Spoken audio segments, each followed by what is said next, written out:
What would you do if the people meant to protect you stole everything you loved? Your home, your family, your future. Gone in an instant. Picture a widowed mother, fighting to keep her house, only to have it ripped away by corrupt officials who thought no one would care. They didn't expect her daughter, a woman forged in war, trained to hunt the world's worst criminals, to come home. What started with one woman's fight became a movement that toppled an empire of corruption. Stay until the end. You won't believe how one woman turned predators into prey. Drop a comment with where you're watching from and what time it is. Like, share, and subscribe for more stories of courage and justice. Let's get started. The air in Willow Creek, Ohio, carried the crisp bite of early autumn, the kind that made you pull your jacket tighter as golden leaves crunched beneath your boots. Clara Monroe stepped out of the county clerk's office, her frail hands trembling as they clutched a thin, weathered folder to her chest. Inside were the remnants of her life, the deed to her modest two-story home, her late husband's pension statements yellowed with age, and a bank notice stamped 3 months ago, confirming she'd paid off the last of her mortgage. At 68, Clara had clawed her way through every hardship, raising her daughter alone after her husband, Thomas, perished in a factory fire that devoured the steel mill where he'd worked for 25 years, working double shifts as a diner waitress until her knees buckled, then transitioning to a school janitor when standing became a luxury she couldn't afford. Her house, with its white siding and creaking porch, wasn't just a structure. It was her sanctuary, a monument to her resilience, a place where she'd raised Lena amidst laughter and tears, where she'd buried her grief under the weight of every mortgage payment. But Willow Creek wasn't the town Clara had known as a girl. Once a thriving hub of industry, its factories now stood as rusted skeletons, their smokestacks silent against a gray sky. Downtown had withered, once bustling storefronts boarded up, replaced by flickering neon signs advertising vape shops and discount liquor. The people in power had changed too. Clara felt it in the way they looked at her, a black woman in a neighborhood they'd branded blighted on official maps. Whispers of developers circling like vultures had grown louder, their talk of urban renewal, a thinly veiled promise to erase people like her. She'd heard the stories, neighbors forced out, families torn apart, all under the banner of progress. Yet she'd clung to a belief that her deed, her payments, her decades of sacrifice would shield her. She was wrong. Clara crossed the street, her steps slow but deliberate, the folder pressed against her threadbare coat. She'd gone to the clerk's office to verify her property taxes, every cent paid on time, a ritual she'd maintained with pride. But the clerk, a nervous young man with thick glasses and a twitching mustache, slid a single sheet across the counter. Eminent domain, it read in bold black letters. The city was seizing her home for a public redevelopment project, a vague term that offered no comfort. No explanation, no appeal process, just a deadline. 30 days to vacate. The compensation offered was a cruel joke. $15,000, a fraction of the home's value, barely enough to rent a cramped apartment in the city's poorest district for a year.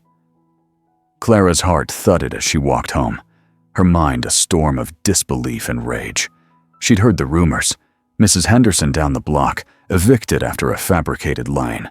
The Martinez family, pressured into selling their deli for pennies. But this was different. This was her sanctuary, her proof. As she turned onto Maple Street, a city-issued SUV idled at the corner, its tinted windows glinting ominously. 2 men watched her from inside. One wore a police uniform, Officer Greg Harlan, a stocky man with a buzz cut and a smirk that seemed carved into his face, a smirk that never reached his cold gray eyes. The other was in a tailored suit, Daniel Voss, a city planner whose name appeared on every eviction notice circulating through Willow Creek, his presence a shadow over the town's decline. Clara's stomach twisted into knots. She lowered her gaze and quickened her pace, but the SUV rolled up beside her, its engine a low, menacing growl. "Afternoon, Mrs. Monroe," Harlan called, leaning out the window. His voice was polite, but it carried a threat, like a blade wrapped in silk. "Heard about the eminent domain notice. Tough break, huh?" Clara stopped, clutching the folder tighter, her knuckles whitening. "It's my home.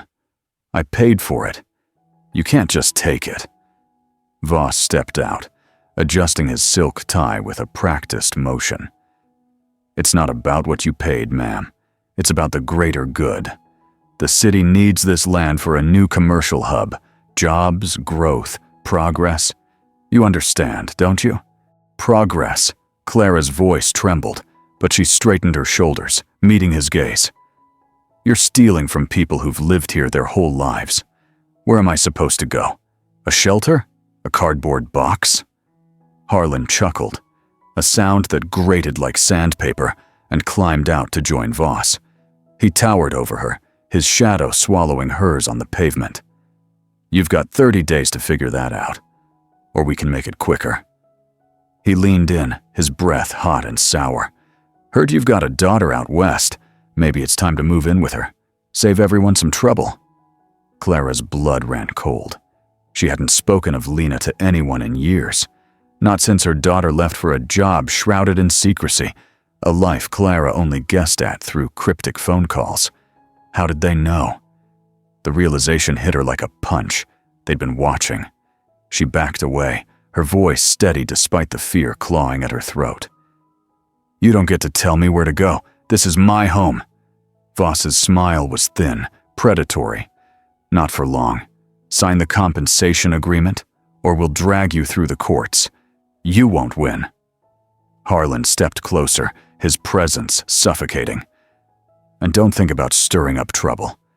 We know how to handle people who don't cooperate." His hand brushed the holster at his hip, a silent promise. They drove off, leaving Clara alone on the sidewalk, her knees buckling. She sank onto her porch steps, the folder slipping from her grasp. Papers fluttered across the weathered wood. Her deed, her proof, her life scattered like leaves. She pressed a hand to her chest, where the ache wasn't just grief, but a deep, searing betrayal. This wasn't just about her house, it was about power, about a system that saw her as disposable, a relic to be swept away for profit. She'd fought too hard, too long, to let them win, but the weight of it crushed her. She couldn't do this alone. Her fingers trembled as she pulled out her phone, the screen glowing faintly in the dim light. The contact labeled Lena stared back, a lifeline she hadn't dared use in months. Clara hadn't called her daughter, not because of distance, but because Lena's life was a shadow, a series of brief calls from unfamiliar time zones, a job she couldn't discuss. Clara had promised herself not to call unless it was life or death. This was beyond that. It was survival. She pressed the button. The phone rang once, twice, then, "Mom?" Lena's voice cut through, sharp and alert, laced with immediate concern. "What's wrong?" Clara's throat tightened, words catching like thorns. "Lena, they're taking my house, the city, the police. They're forcing me out. I don't know what to do." Silence stretched, heavy and electric. When Lena spoke again, her voice was low, controlled. A storm held at bay. "Who's doing this? Names, Mom. I need names. Officer Greg Harlan, Daniel Voss, City Planning. They say it's eminent domain, but it's a lie. They're threatening me." Another pause, longer this time. Clara could almost hear Lena's mind clicking, piecing together a puzzle only she could see. "I'm coming home. Don't sign anything. Don't talk to them. I'll handle this." "Lena, you don't have to," Clara began, but the line went dead. She lowered the phone, her hands shaking, tears blurring her vision. She'd wanted comfort, but Lena's words brought something else, a sense of something unstoppable stirring awake. Clara didn't know the full extent of her daughter's life, but she knew one thing. The men who'd threatened her had no idea what they'd just unleashed. The highway stretched endlessly under a starless sky, a ribbon of black illuminated only by the harsh glare of Lena Monroe's pickup truck headlights. She drove with both hands on the wheel, her jaw set, her hazel eyes fixed on the road ahead. The call from her mother had jolted her awake at 3 a.m. Pacific time, pulling her from a rare night of sleep in her sparse Seattle apartment. She hadn't packed much: a duffel bag with clothes and essentials, a ruggedized laptop, and a locked steel case she hadn't opened since leaving her old life behind.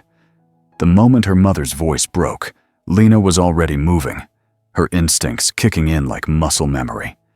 Lena wasn't just Clara's daughter. She was a former CIA field operative, a decade spent in the shadows, tracking terrorists across the Middle East, dismantling human trafficking networks in Southeast Asia, operating where laws bent and broke. She'd left the agency 6 months ago, burned out from the weight of secrets and blood, trying to carve out a quieter existence as a private security consultant. But quiet wasn't in her DNA, not when her mother was under siege, not when men in power thought they could prey on the vulnerable and escape unscathed. The drive from Seattle to Willow Creek took 22 grueling hours. Lena stopped only for gas and black coffee, her mind dissecting every word her mother had shared. Eminent domain wasn't new to her. She'd seen it abused before, a legal cudgel wielded to displace the poor, the elderly, the marginalized, all in the name of progress. But this was personal. They'd mentioned her by name, a detail that wasn't a coincidence. It was a message, a challenge. Lena was ready to respond. She rolled into Willow Creek just before dawn, the town's skyline a stark contrast of faded brick and gleaming glass towers rising on the horizon. Cranes loomed over vacant lots, their skeletal arms silhouetted against the pale light, while billboards promised a new Willow Creek with glossy images of condos and cafes. Lena saw through the facade: profit for the elite, displacement for the rest. She parked her truck in an alley behind a shuttered hardware store, 2 blocks from the police station, the morning mist curling around her boots. From the glove compartment, she retrieved a burner phone and dialed a number she hadn't touched in months. A voice answered after one ring, gruff but familiar. "Monroe? Thought you were out of the game." "I need intel," Lena said, her voice flat, unyielding. "Willow Creek, Ohio. Officer Greg Harlan, Daniel Voss, city planner. Property records, financials, communications, every scrap you can dig up. 12 hours. The voice chuckled, a dry rasp. "You don't ask for much, do you? I don't have time to ask nicely." "All right, I'll get it done." "Usual drop?" "Usual drop," Lena confirmed, ending the call. She leaned back against the truck's cold frame, closing her eyes for a moment. Her mother's voice echoed, fearful, desperate, a sound that tore at her. Clara had always been the strongest person Lena knew, stronger than the operatives she'd trained with, stronger than the enemies she'd faced. To hear her sound so small ignited a fire in Lena that wouldn't extinguish until this was over. She drove to Maple Street, parking a block from her mother's house to avoid drawing attention. The neighborhood was eerily quiet, the air thick with an unspoken tension, as if the streets themselves were holding their breath. Clara's house stood at the end of the block, its white siding weathered but proud. The front porch, where Lena had sat as a child listening to her mother's tales of the stars, now lit by a single, defiant bulb. The sight tightened something in her chest, home, fragile but enduring. Clara opened the door before Lena could knock, her eyes red but fierce. They embraced, Clara's arms trembling yet strong around her daughter's shoulders. "You didn't have to come all this way," she whispered, her voice breaking. Lena pulled back, her gaze hard as steel. Yes, I did. Now tell me everything. They sat in the living room, the curtains drawn tight against prying eyes, the air heavy with the scent of Clara's lavender candles. Clara recounted the encounter, Harlan's threats, Voss's cold dismissal, the notice that gave her 30 days to leave. She described the SUV, the way Harlan's hand lingered near his gun, the way Voss's smile never wavered. Lena listened, her face a mask, but inside she was building a mental map. Players, motives, weaknesses. They mentioned me, Lena said when Clara finished, her voice low. That means they've done their homework. They know I'm not just some office worker. Clara's eyes widened, searching her daughter's face. Lena, what do you do?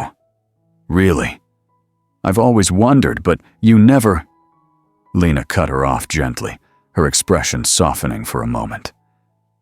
I used to track bad people, Mom. People who hurt others and thought they could get away with it.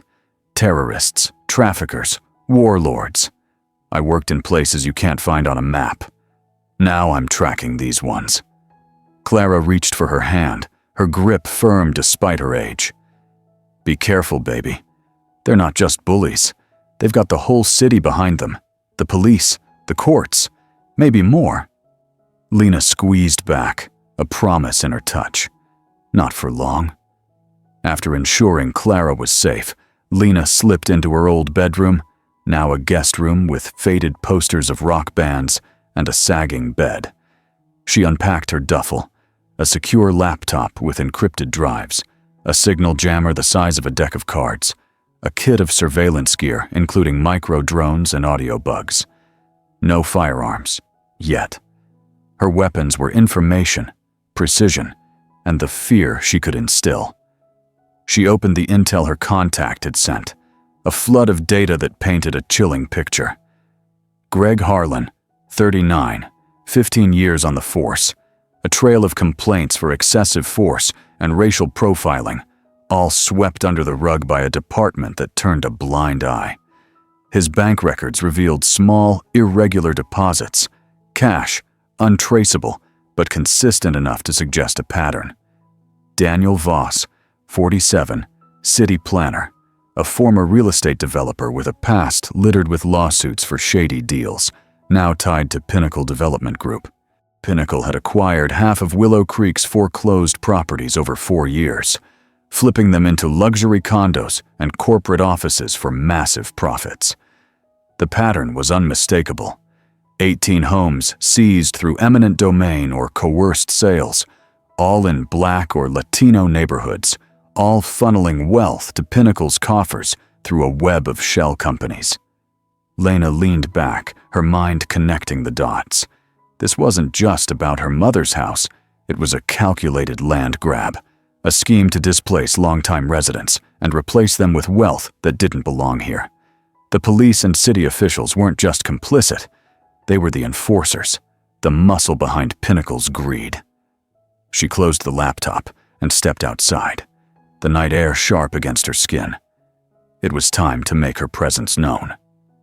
The Willow Creek Police Department sat on a quiet street, its brick facade lit by a single floodlight that cast long shadows across the pavement. Lena walked through the front doors at 8 a.m., her posture relaxed, but her senses razor-sharp. She wore faded jeans, a dark jacket, and a baseball cap pulled low. Unremarkable, invisible. The lobby smelled of bleach and old coffee, the hum of a flickering fluorescent light filling the silence. A bored sergeant glanced up from the desk, his badge glinting dully. "I'm here to see Officer Harlan," Lena said, her voice calm but firm. The sergeant frowned, pencil pausing over his logbook. "Name?" "Lena Monroe." He hesitated, then picked up the phone.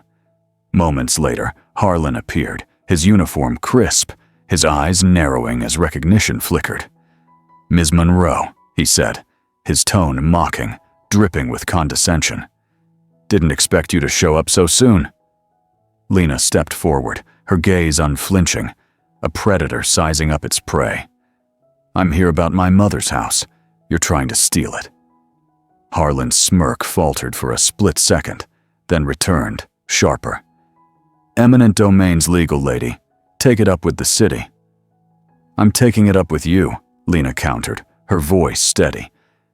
"You and Voss. I know what you're doing. Targeting people who can't fight back, pushing them out for Pinnacle's profits. You think you're untouchable." Harlan's jaw tightened, a vein pulsing at his temple. "Careful, Ms. Monroe. You're making accusations you can't prove. That's a dangerous game." Lena smiled faintly, a ghost of a challenge. "I don't need to prove anything. Not yet. I just wanted you to know I'm here. And I'm watching." She turned and walked out, feeling Harlan's eyes bore into her back like daggers.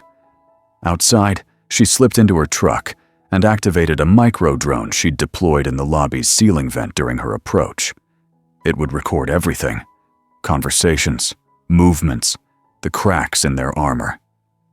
Back at Clara's house, Lena reviewed the intel as the drone fed her live audio. Harlan called Voss minutes after she left, his voice tight with frustration. "She's trouble," he growled. "She knows too much. Mentioned Pinnacle by name. Who the hell is she?" Voss's reply was calm, calculated. "Doesn't matter. We've got Pinnacle's backing. Start with the mother. Lean harder. Scare her into signing or we'll make it permanent." Lena's blood ran cold, her fingers pausing over the keyboard.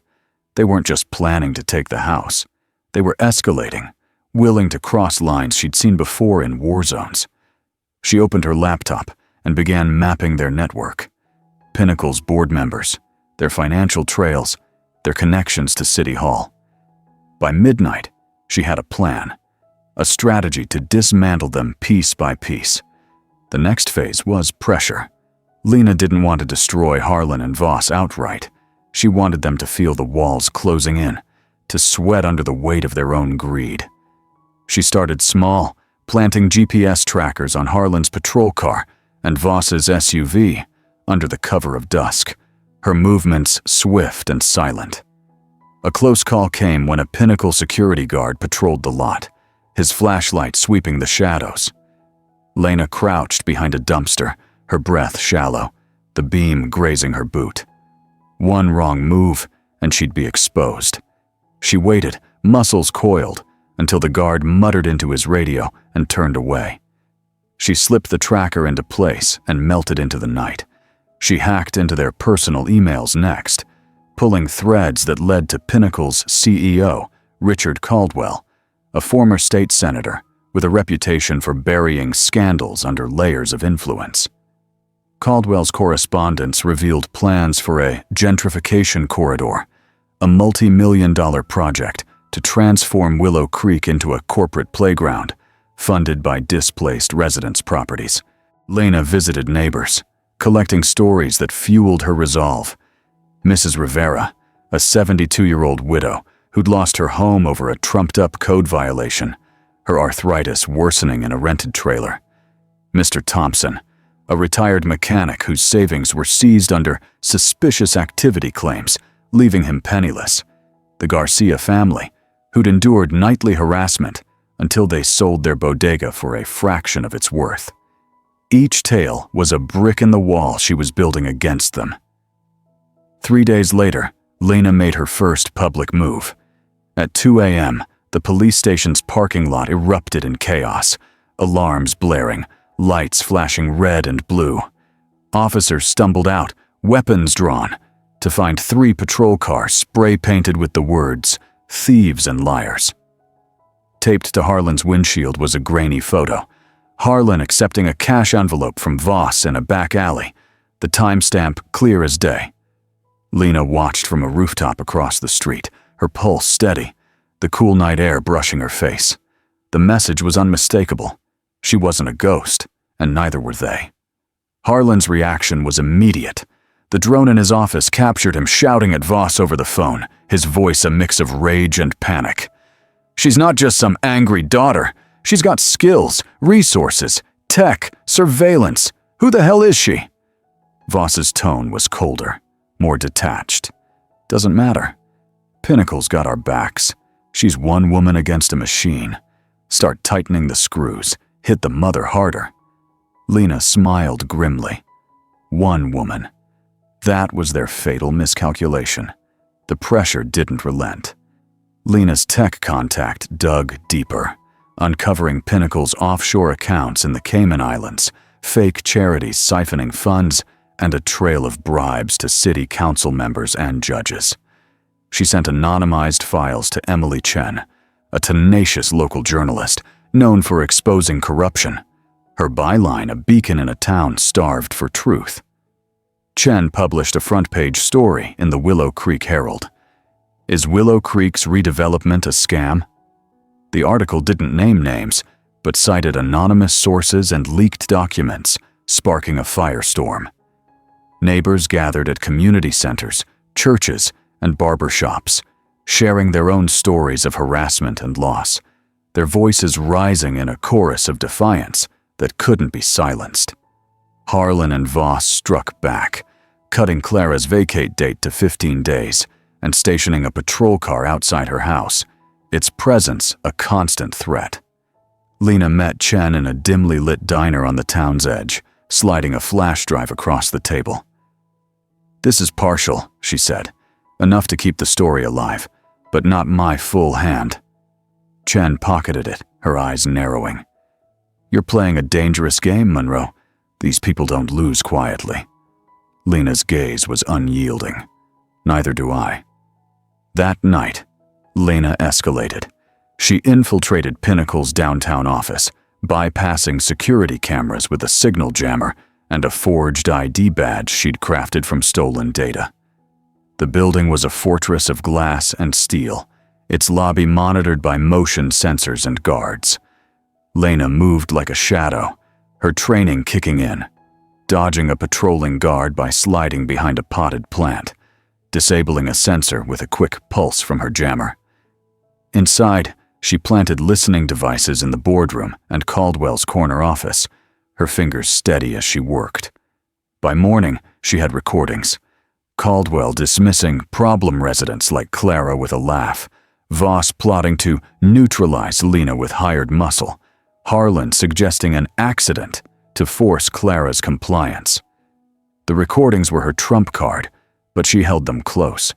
Instead, she turned to the community. She met Mrs. Rivera, Mr. Thompson, and the Garcia family in the basement of St. Paul's Church, a cramped space smelling of old hymnals and wax. Among them was Jamal, Mrs. Rivera's 19-year-old grandson, a lanky kid with a chipped tooth and a skeptical glare, his hoodie emblazoned with a faded high school logo. "Why should we trust you?" he challenged, arms crossed. "You're not one of us, just some outsider with a fancy plan." Lena met his gaze, unflinching. "I'm not here for me. I'm here for her." She pointed to Clara, who sat quietly, her hands folded. "And for you, for everyone they've hurt. I've seen what they do to people like us, and I'm not letting it happen again." Jamal hesitated, then nodded slowly. By the meeting's end, he was distributing flyers, his doubt replaced by a fire that burned in his eyes. The group agreed to act. Lena organized a town hall, spreading word through handwritten flyers slipped under doors and whispered conversations at the local market. If you've been harassed, threatened, or displaced by Willow Creek's redevelopment, come to St. Paul's Church, 7 p.m. Bring your story. Bring your voice. The police tried to shut it down, citing public safety concerns and deploying officers to block the church doors. Lena had anticipated this. She'd contacted Marcus Tate, a civil rights lawyer from Cleveland with a reputation for taking on City Hall, who filed an injunction to protect the gathering. By 7 p.m., the church was overflowing. Over 100 residents packed the pews, their faces a mix of anger and hope, alongside reporters scribbling notes and a few city council members who'd sensed the tide turning and wanted to be seen on the right side. Lena stood at the podium, Clara beside her, the hum of the crowd filling the room. Clara spoke first, her voice steady despite the tears glistening in her eyes. This was my home. My husband's home. My daughter's home. They thought they could take it because I'm old, because I'm black, because they thought no one would fight for me. They were wrong. Her words hung in the air, a rallying cry that brought the crowd to its feet. Lena took the mic, her presence commanding. This isn't just my mother's fight. It's yours. Pinnacle Development, Officer Harlan, Daniel Voss. They're not working for Willow Creek. They're working for profit. They've stolen your homes, your savings, your futures. But tonight, we take it back. She paused, her voice cutting through the murmurs. They thought they could break us, but broken things can still cut. She played the recordings. Gasps rippled through the room as Harlan's voice admitted to intimidation tactics. Voss outlined plans to neutralize dissent, and Caldwell laughed off problem residents. The crowd's anger was palpable, a living force ready to erupt. Emily Chen live-streamed the event, her camera capturing every tear, every clenched fist. By 9 p.m., the video was spreading across local news stations, drawing thousands of viewers from Ohio and beyond. The backlash was swift. Reports came in. Harlan and Voss were spotted packing duffel bags, attempting to flee town in a rented sedan. State police, tipped off by Lena's team, intercepted them on Interstate 70, their car surrounded by flashing lights. Lena didn't stop. She sent the full evidence package, recordings, financials, emails, to the FBI, the State Attorney General, and every major news outlet from CNN to the New York Times. Pinnacle's board issued frantic denials, but the recordings were undeniable. By morning, Richard Caldwell was in custody, his tailored suits replaced by an orange jumpsuit. Federal agents raided Pinnacle's offices, seizing computers and filing cabinets, their flash drives a treasure trove of corruption. But the final act was still to come. Lena knew Harlan and Voss wouldn't confess without a push. She and Chen devised a sting, leaking a fake story to the Herald. Pinnacle was cutting ties with Harlan and Voss, pinning the entire scandal on them to save face. The story hit the streets, and Lena's bugs in Harlan's cell picked up his panic. "They're throwing us under the bus!" he shouted to Voss, begging for a meeting to coordinate their defense. Lena tipped the FBI, who set up surveillance at an abandoned warehouse on the town's outskirts, its rusted walls echoing with the ghosts of past industry. At 11:34 p.m., Harlan and Voss arrived, their footsteps crunching on broken glass. Floodlights snapped on outside, casting Lena's shadow long across the floor. She stood alone, hands raised, staring down 6 armed men who stormed in.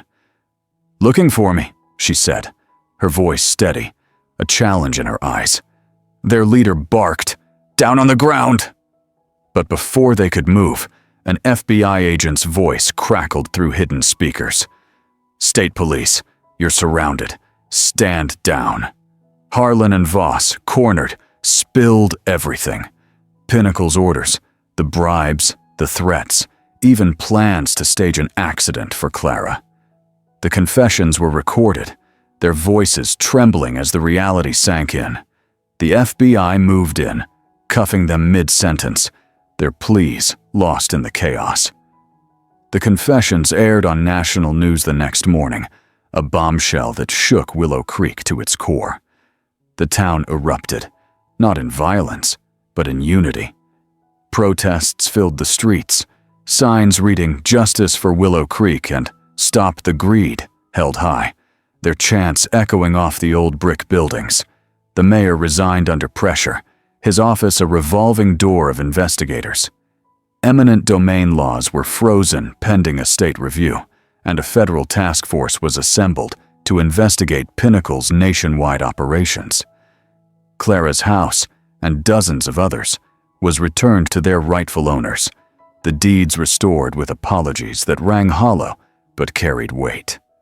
Lena stood on her mother's porch as the sun dipped below the horizon, painting the sky in shades of orange and pink. The neighborhood buzzed with life. Children playing under streetlights that no longer felt threatening, neighbors exchanging stories and laughter, a community reborn. Clara joined her, a rare smile softening her face. "You did it, baby," she said, her voice thick with emotion. Lena shook her head, her eyes on the street. "We did it. All of us." Clara squeezed her hand, the warmth a tether. "What now?" Lena looked out at the scene, Jamal organizing a cleanup crew, Mrs. Rivera handing out cookies to the kids, the Garcias reopening their bodega with a new sign. "We rebuild," she said softly. "Not their way. Ours." That night, a vigil lit Maple Street with hundreds of candles, their flames flickering like stars against the darkness. Emily Chen spoke to the crowd, her voice carrying over the murmurs. "This isn't just Willow Creek's story, it's America's. It's what happens when we refuse to be silenced, when we stand together against the shadows." Lena didn't speak. She didn't need to. Her fight had sparked a movement, a ripple that spread beyond Ohio. As the candles burned, she slipped away to her truck, the weight of the day settling into her bones. Her phone buzzed with a message from Marcus Tate. "Other towns are calling. Cincinnati, Detroit, Pittsburgh. They need our help," Lena typed back, her fingers steady. "I'm ready."